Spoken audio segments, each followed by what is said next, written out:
Ya, bersua kembali di Apa Khabar Malaysia. Seperti yang kita war-warkan dari awal rancangan tadi, sebenarnya hari ini sedikit sebanyak kita nak mendekati dan nak mendalami perasaan seorang yang bernama lelaki. Wah. Ya, dan tajuknya juga saya tengok lelaki dekat sini lah, kita boleh tengok ramai di depan kita ni. Kan. Lelaki juga punya perasaan. Jadi apa kata Lelaki tetamu kita. Tetamu Jadi kita saya pada perkenalkan hari ini. tanpa peninggalan masa, bersama dengan kita pada hari ini adalah Dr. Ahmad Syamsuri Muhammad yang merupakan pensyarah kanan Jabatan Psikologi Pendidikan dan Kaunseling Fakulti Pendidikan Universiti Malaya. Ya. Apa khabar doktor? Khabar baik. Terima kasih atas kesudian sekali lagi kita berjumpa di Ya, Apa Khabar sama-sama. Malaysia. Ya. Baik, doktor.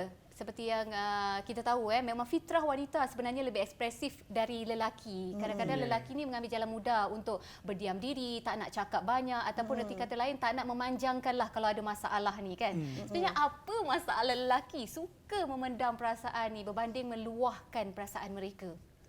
Okey, jadi bila kita bercakap tentang perasaan ni, untuk memahami manusia ni kita kena faham 3 komponen yang paling besar. Okey. Yang saya ringkaskan ianya adalah ABC. Okey. Bukan air batu campur, tapi affective, behavior dan kognitif. Okey. Okey, jadi efektif tu adalah perasaan, emosi lah. Behavior ni adalah tingkah laku dan kognitif ni adalah pemikiran kita. Jadi setiap manusia, tak kira lelaki ataupun perempuan, mereka ada 3 komponen ini. Okey, tapi yang mana satu yang lebih dominan, itu bergantung kepada individu tersebut. Dan lazimnya biasanya lelaki ni lebih dominan kepada kognitif. Okey. Dan lebih efektifnya lebih kurang. Okey, jadi sebab itulah tadi dikatakan lelaki ni suka memendam. Tapi bila memendam ni, perasaan tu apabila dipendam-pendam, dia akan bertimbun, bertambah dan kadang-kadang tak boleh nak ditanggung. Mungkin kadang-kadang lelaki ni kita tahu ialah dari segi bebanannya, tanggungjawabnya lebih besar dan jadi mereka ini memilih untuk berdiam diri untuk tidak menyuarakan sebarang perasaan ataupun pendapat mereka sendiri. Adakah itu merupakan salah satu punca yang menyebabkan mereka ni terus diam, terus dibuai dengan perasaan? Suka membeku. Ya. Suka membeku.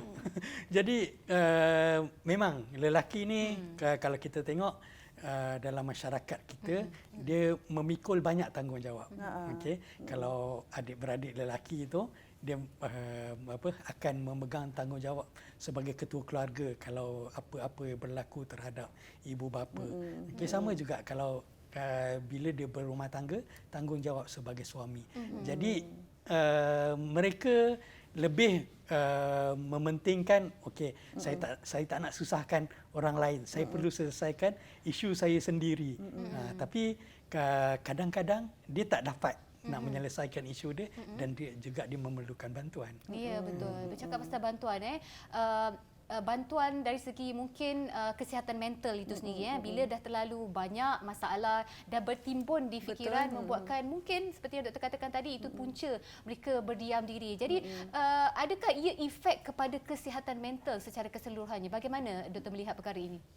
Okey, jadi bila kita bercakap tentang kesihatan mental, isu perasaan, emosi ini kan, dia akan memberi kesan kepada tingkah laku dan akan memberi kesan kepada pemikiran. Okey, bila orang tidak dapat mengawal perasaan, terlalu tertekan contohnya, okey. Jadi dia tak dapat berfikir dengan waras. Kadang-kadang dia boleh melakukan satu-satu tingkah laku di luar jangka. Itu yang kadang-kadang kita tengok tak ada apa-apa, orang ni diam je tapi tiba-tiba sekali dia meletup, habis. Jadi itu bahayanya apabila seseorang itu suka memendam perasaan. Okey, apabila sekali dia meletup, dia ada lima tahap lah yang saya buat dari sudut psikologi. Dia mula-mula dia berpura-pura, pura-pura tak ada apalah. Okey, yang keduanya tipu diri sendiri. Aku okey ni. Okey, yang ketiganya dia serba salah. Nak cakap ke tak cakap, nak cakap ke tak cakap. Yang keempatnya dia bergelojak di dalam tu, implosif. Okey. Jadi dah tak tahan, akhirnya meletup eksplosif itu. Tapi kadang-kadang kalau kita sebut lelaki ni lah I'm not trying to be racist, but kita Gender kata bias. sexist. Sexist. Kita kata lelaki ni egonya lebih tinggi sebenarnya. Kadang-kadang dia rasa dia yang betul. Kalau kita cuba untuk contohnya menerangkan situasi itu, kita pula dipersalahkan. Mungkin ada kaitan dengan sifat ego seorang lelaki itu sendiri yang menyebabkan dia jadi sebegitu. Nak katakan ego tu bukan, ataupun mungkin sifat lelaki ini yang lebih fokus kepada matlamat berbanding proses. Jadi contohnya bila lelaki bila dia inginkan sesuatu, dia hanya tahu asalkan yang ini dapat. Macam mana tu dia tak detail sangat, tapi perempuan ni dia lebih fokus kepada proses. Nak buat macam mana, nanti nak tanya pada siapa, nak rujuk pada siapa. Jadi perempuan lebih detail. Tapi lelaki dia lebih fokus, asalkan benda ni siap, okey. Jadi dari situ dia akan kadang-kadang berlaku konflik. Berlaku konflik. Jadi itu yang kadang-kadang mungkin dikatakan dia ni tak ambil berat, ego, tak kisah. Jadi sebenarnya tak ada masalah kalau kita nak memikirkan kesaksamaan sifat wanita dan lelaki itu dari segi meluahkan perasaan. Contohnya wanita boleh je kita ekspresi apa yang kita rasakan. Kenapa tidak lelaki kan? Jadi bagaimana sebenarnya doktor melihat perkara ini? Mungkin ada sedikit tips ataupun cara-cara kita ni nak memancing pasangan kita untuk lebih bersikap terbuka.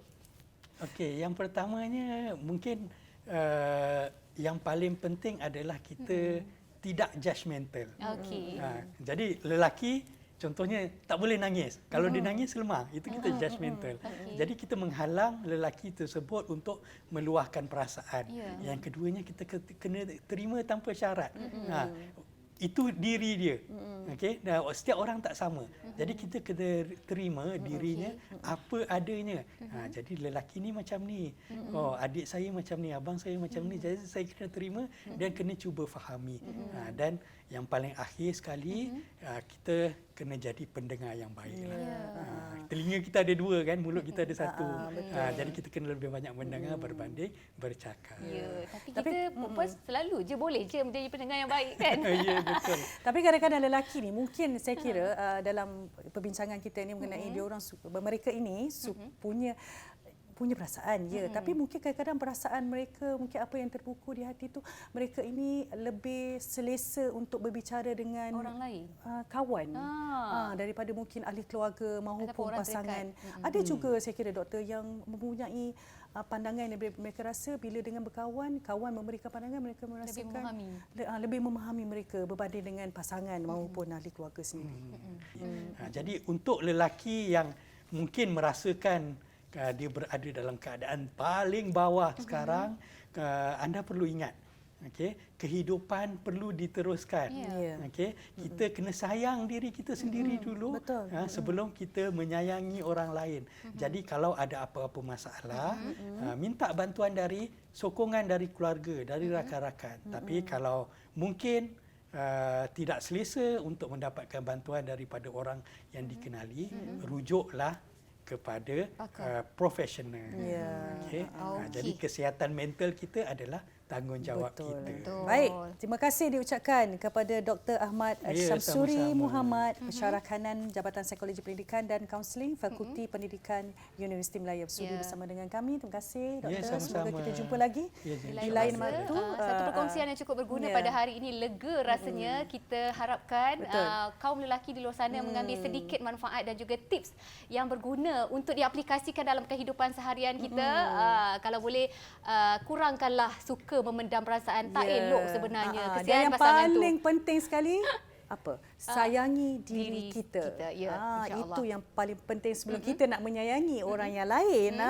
Baiklah. Baik, insya-Allah kita jumpa di lain kesempatan seronok sebenarnya bersama dengan Zahan pada hari ini. Insya-Allah ada lagi kami import Zahan ya.